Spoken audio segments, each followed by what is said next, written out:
আসসালামু আলাইকুম। আন্তর্জাতিক টিভি নিউজে আপনাকে স্বাগত। শুরুতেই জানাবো আমাদের হাতে থাকা সর্বশেষ গুরুত্বপূর্ণ আপডেট যুদ্ধের সংবাদ, এরপর বিস্তারিত। আন্তর্জাতিক বাংলা সংবাদে আপনাকে স্বাগত। শুরুতেই সংবাদ শিরোনাম, পরে বিস্তারিত। শুরুতেই জানাবো সংলাপ বন্ধ করে ইসরায়েলের উপর চাপ প্রয়োগ এবং নিষেধাজ্ঞা আরোপ করতে বললেন জোসেফ বোরেল।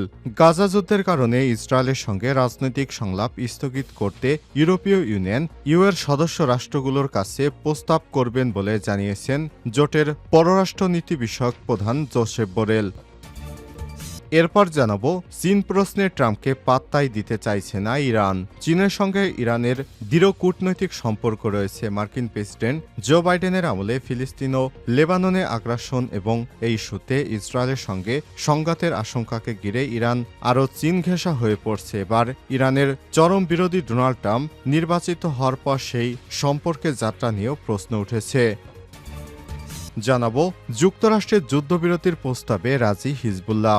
ইসরায়েলের সঙ্গে যুদ্ধবিরতির বিষয়ে যুক্তরাষ্ট্রের দেয়া প্রস্তাবে কিছু মন্তব্যসহ সম্মতি দিয়েছে লেবানন ও হিজবুল্লাহ। আজ দেশটির এক শীর্ষ কর্মকর্তা বার্তা সংস্থা রয়টার্সকে সব তথ্য জানিয়েছে।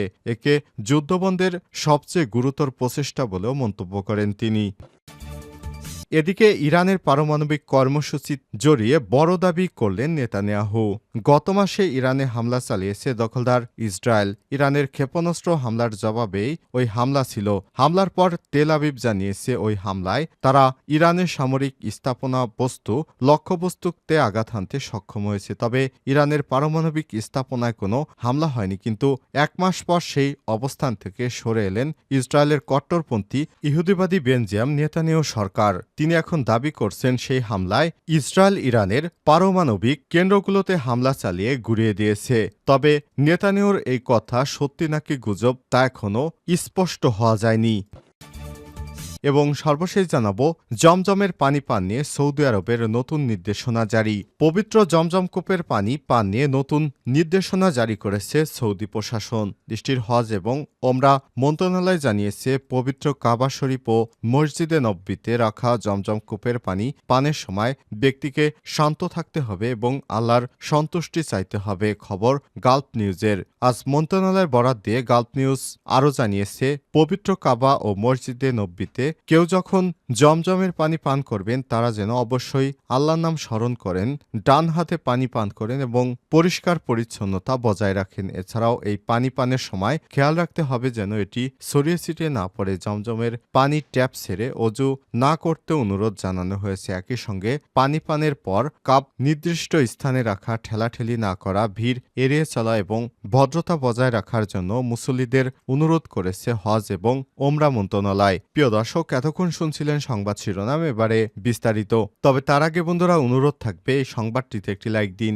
এই চ্যানেলে আপনি নতুন হয়ে থাকলে আমাদের সংবাদটি দেখতে দেখতে চ্যানেলটি সাবস্ক্রাইব করে রাখুন। আর বন্ধুরা, গাজা যুদ্ধে আপনি যদি নিরীহ ফিলিস্তিনিদের ভালোবেসে থাকেন তাহলে কমেন্টে ইয়েস লিখে বিশ্ববাসীকে জানিয়ে দিন আপনি বিশ্বের কোন দেশ থেকে বা বাংলাদেশের কোন স্থান থেকে এই সংবাদটি দেখছেন এবং শুনছেন। এবারে বিস্তারিত।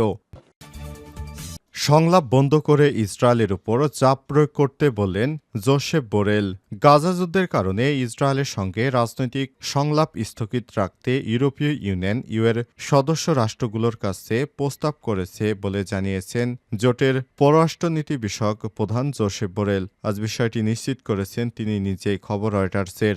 এর বৈঠকের আগে সাংবাদিকদের জোসেফ বোরেল বলেন, গাজা যুদ্ধে থামানোর জন্য অনেকেই চেষ্টা করছেন, তবে এটি এখনো হয়নি, এমনটি শীঘ্রই হবে না, তার আশা আমি দেখতে পাচ্ছি না। তাই আমাদের ইসরায়েলি সরকারের উপর চাপ প্রয়োগ করতে হবে।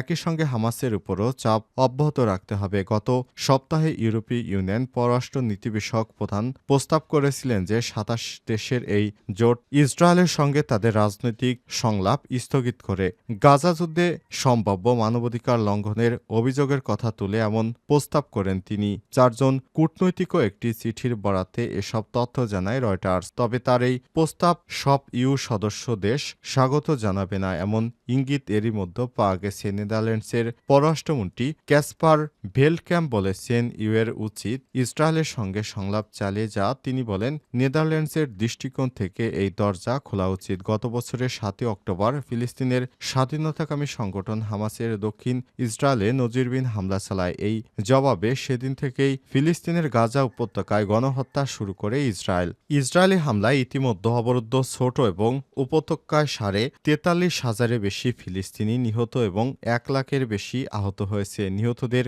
বেশিরভাগই নারী এবং শিশু।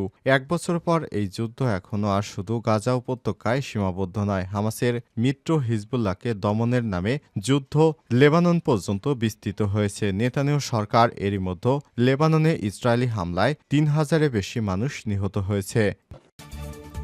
চীন প্রশ্নে ট্রাম্পকে পাত্তাই দিচ্ছে না ইরান। চীনের সঙ্গে ইরানের দৃঢ় কূটনৈতিক সম্পর্ক রয়েছে। মার্কিন প্রেসিডেন্ট জো বাইডেনের আমলে ফিলিস্তিন এবং লেবানন আগ্রাসন এবং এই ইস্যুতে ইসরায়েলের সঙ্গে সংঘাতের আশঙ্কা ঘিরে ইরানও চীন ঘেঁষা হয়ে পড়েছে। এবার ইরানের চরম বিরোধী ডোনাল্ড ট্রাম্প নির্বাচিত হওয়ার পর সেই সম্পর্কের মাত্রা নিয়ে প্রশ্ন উঠেছে। কিন্তু ইরানের সর্বোচ্চ ধর্মীয় নেতা আয়তুল্লাহ আলী খামেনির উপদেষ্টা আলী আকবর ভেলাইতি চীন প্রশ্নে ডোনাল্ড ট্রাম্পকে পাত্তা দিতে চান না। তার উদ্ধৃতি দিয়ে সংবাদ সংস্থা ইউএসএন জানিয়েছে মার্কিন প্রেসিডেন্ট হিসেবে ডোনাল্ড ট্রাম্প নির্বাচিত হওয়া সত্ত্বেও চীনের সাথে ইরানের সম্পর্ক অপরিবর্তিত থাকবে।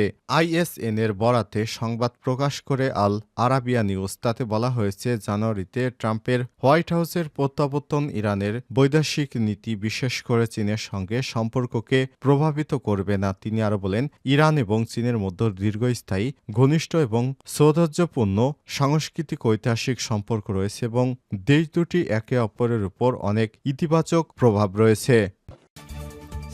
যুক্তরাষ্ট্রের যুদ্ধবিরতি প্রস্তাবে রাজি হিজবুল্লাহ।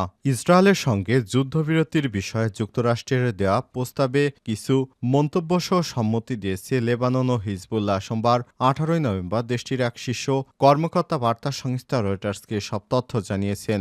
এতে যুদ্ধবন্ধের সবচেয়ে গুরুত্বপূর্ণ প্রচেষ্টা বলেও মন্তব্য করেছেন তিনি। লেবাননের পার্লামেন্টের স্পিকার নবী বেরিশৌকারি আলী খাসান খলিল বলেছেন সোমবার মার্কিন রাষ্ট্রদূতের কাছে তাদের লিখিত জবাব জমা দিয়েছে লেবানন। হোয়াইট হাউসের দ্রুত আমোস হোসেন স্টাইন বৈরুতের আলোচনা অব্যাহত রাখতে এসেছেন। ইরানপন্থী সশস্ত্র সংগঠন হিজবুল্লাহ যুদ্ধবিরতির বিষয়ে আলোচ্যর জন্য তাদের দীর্ঘদিনের মিত্র বেরিকে সমর্থন জানিয়েছে। খলিল বলেন লেবাননের ইতিবাচক পরিবেশ প্রস্তাবটির উপর তাদের মন্তব্য তুলে ধরেছে, তবে এই বিষয়ে বিস্তারিত জানাতে অস্বীকৃতি জানান তিনি আরো বলেন আমাদের দেওয়া সব মন্তব্য জাতিসংঘের রেভলিউশন ১৭০১-এর সুনির্দিষ্ট ধারাগুলো মেনে চলার প্রতি জোর দেওয়া হয়েছে। খলিল মূলত ২০০৬ সালে হিজবুল্লাহ এবং ইসরায়েলের মধ্যে যুদ্ধবন্ধে পাশ হওয়া জাতিসংঘের নিরাপত্তা পরিষদের রেজলিউশন ১৭০১-এর কথা উল্লেখ করেছেন। এই প্রস্তাবে লেবানন ইসরায়েল সীমান্ত নিটালি নদিয়া, যা সীমান্ত থেকে প্রায় ৩০ কিলোমিটার উত্তরে অবস্থিত মধ্যবর্তী এলাকায় হিজবুল্লাহর যে কোনো সশস্ত্র উপস্থিতি নিষিদ্ধ করা হয়েছে। খলিল বলেন এই উদ্যোগের সাফল্য এখনও ইসরায়েলের উপর নির্ভর করছে। যদি ইসরায়েল সমাধান না চায় তাহলে তারা ১০০টি সমস্যা সৃষ্টি করতে পারে। ইরানের পারমাণবিক কর্মসূচি জড়িয়ে বড় দাবি করলেন নেতানিয়াহু।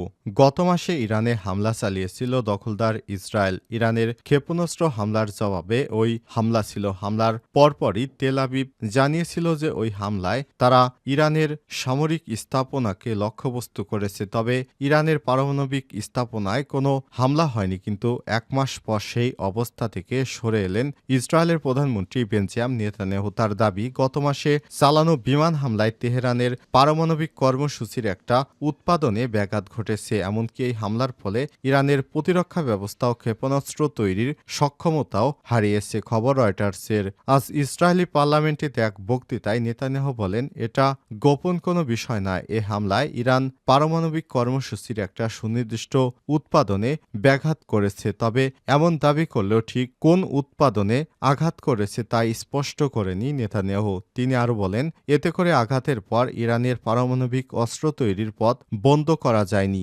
গত 1 অক্টোবর ইসরায়েলে প্রায় 200-এর মতো ক্ষেপণাস্ত্র নিক্ষেপ করেছিল ইরান। ফিলিস্তিনি স্বাধীনতাকামী সংগঠন হামাসের প্রধান ইসমাইল হানিয়া, হিজবুল্লাহর প্রধান হাসান নাসরুল্লাহ এবং ইসলামিক রেভলিউশনারি গার্ড কোরের আইআরজিসির এক কমান্ডারকে হত্যার জবাবে এই হামলা চালানো হয়েছে বলে জানিয়েছে ইরান। এই হামলার জবাবে ওই মাসের 26 তারিখ ভোরে ইরানের রাজধানী তেহরান সহ 3টি প্রদেশে বিমান হামলা চালায় দখলদার ইসরায়েলি বাহিনী।